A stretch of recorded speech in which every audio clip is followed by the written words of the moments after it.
There's a principle that's been articulated by dating coaches that the maintaining of some amount of indifference is essential for a man to sustain a woman's interest. A man who values nothing above his woman's company will freely give her his time and will persistently push for contact and thus set the price of his companionship at zero, which makes it appear to be worth less than that, makes it seem a cost and not a benefit to the woman. The analogy I've seen is that a relationship needs a certain kind of tension that can exist only when the man values his own company enough to sometimes value it over hers. If the diminishing returns on her presence never makes you seek your own company, she will have all the power because you will think your happiness comes from her and comes at her discretion, and you will thus credit or blame her for your happiness or lack thereof, respectively. The idea that she has the ability to give you happiness, but that she is withholding it, can cause resentment. There's no success in a relationship with someone who thinks their happiness comes from you, nor can you be happy in such a state. Such a partner who sees you as their source of happiness will cling to you until they eventually see the you that differs from their idealized view of who you are. And then the pull of attention due to the novelty of you will fall away, and their previous unhappiness will reappear, except you will be the one blamed for its appearance. The tension required to maintain a woman's interest can't persist in this kind of neediness. The neediness of someone who can't find happiness within themselves is repellent. Neediness allows for no tension in the relationship by virtue of the man's constant giving of concessions.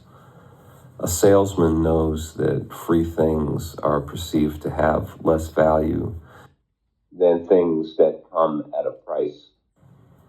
When the pleasure of a woman's company is not always seen as greater than that of one's own, it creates a scarcity of access to you that increases its value to your woman. Plus, a man who has better things to do is more interesting. It doesn't mean that one should strategically withhold contact, but rather have a real desire to be without her sometimes.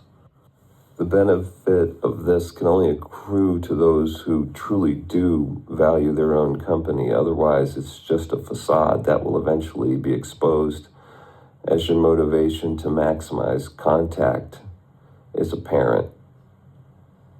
There is no permanent happiness in the object of desire. It need not change to lose its ability to satisfy. When novelty is lost, attention returns to obsessive thinking. There's a condition in which a man gets hung up on one woman. It could be that he has projected his Anima onto her and he sees completion in nowhere but union with her. That condition is impossible if a man has a high baseline of happiness, both because he doesn't believe that he's incomplete without her and because he's less moved by the currents of the mind.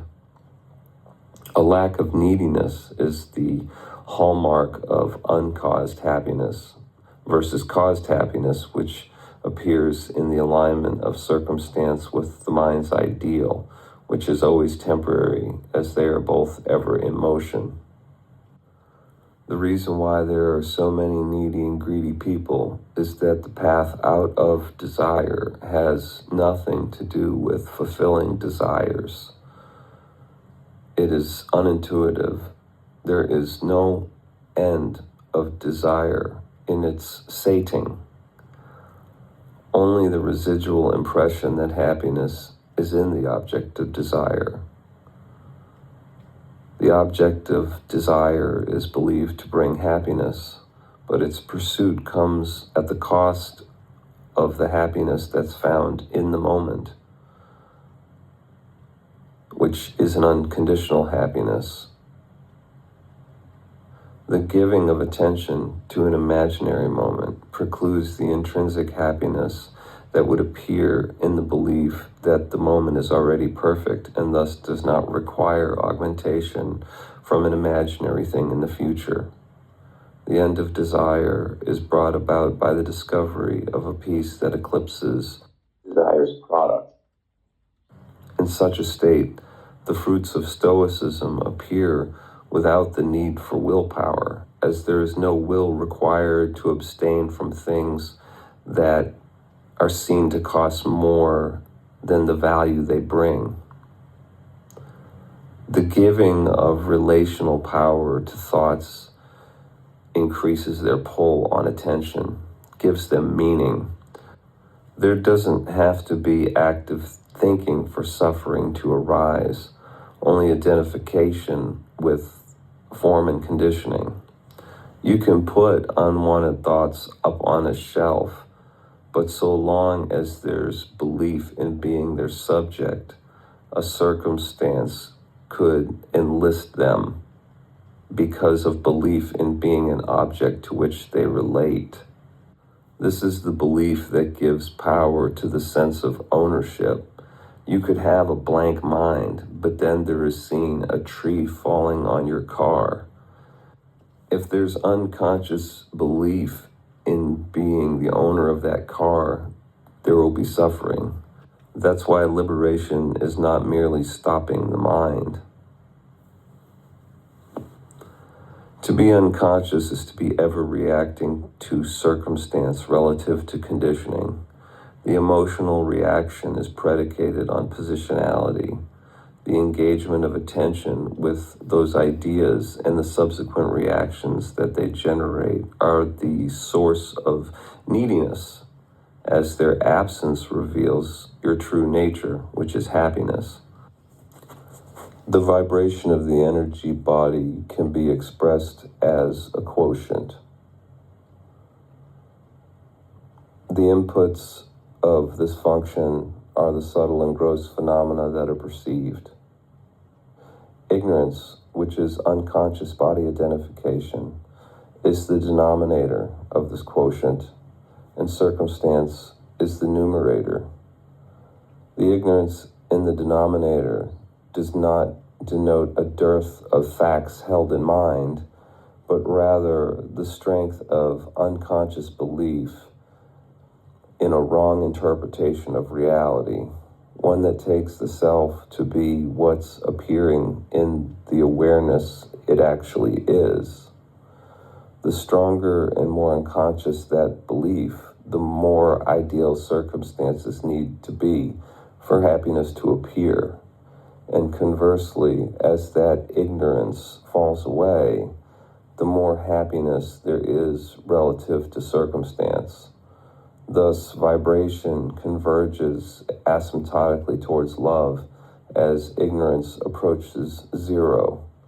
This type of ignorance can be fractional, which explains the spiritual emergencies that can occur during an awakening.